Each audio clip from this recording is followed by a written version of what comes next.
I have to ask the question, what kind of political system jails government ministers and civil society activists for organising a peaceful ballot?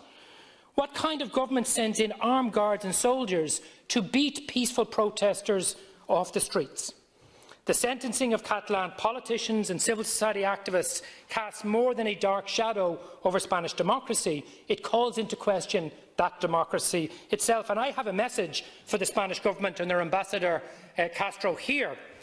Debería daros vergüenza lo que estáis haciendo en Catalunya y lo estáis haciendo a la democracia en España. Shame on that government for what they have done.